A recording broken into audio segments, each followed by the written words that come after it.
if it isn't someone's name. If it isn't a name, can be used to show surprise when you bump into someone, but it is not a complete sentence. What is omitted and understood here? I'd appreciate your help.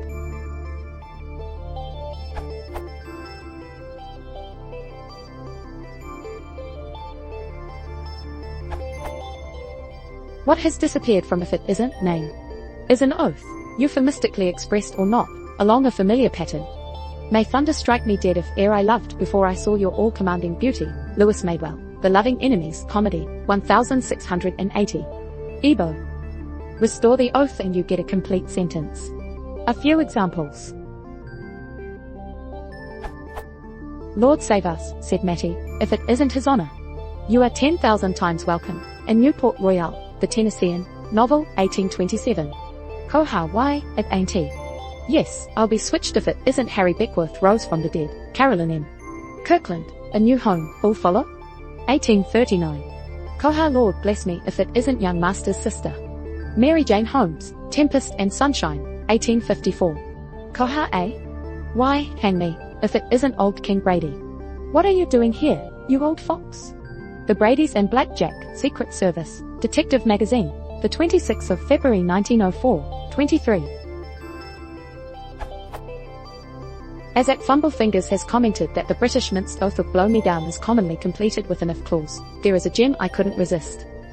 Why blow me down if it isn't the local glamour girl, Come to Daddy, Thelma, R.F. Deltafield, Worm's Eye View, a comedy, Embassy Successes, The, I and Amp, 2, 1945-46, 11. The complete form has certainly not died out, though perhaps living on with more contemporary swearing.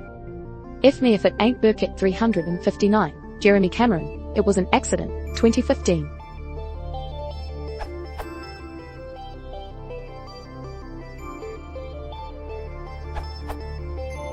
The expression could possibly be considered a protasis, dependent clause, which is missing its apodosis, independent clause. If it isn't Jack Smith, I will be surprised. But a better explanation is that the omission consists of what the comprehensive grammar of the English language, p. 444, calls an initiator, i.e. a word to preface a statement. In this case this speaker would probably not have said simply, if it isn't Jack Smith. But, well, if it isn't Jack Smith. Or, why, if it isn't Jack Smith. As the GL states in the section Sentence Types and Discourse Functions, p. 842. Negative if clauses, usually preceded by well or why, are used to express surprise well, if it isn't the manager himself. It is indeed the manager himself. Why, if it isn't Susan.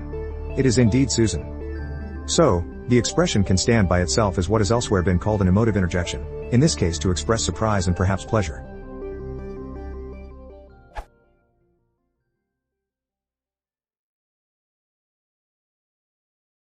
If you want to support the channel, please consider subscribing.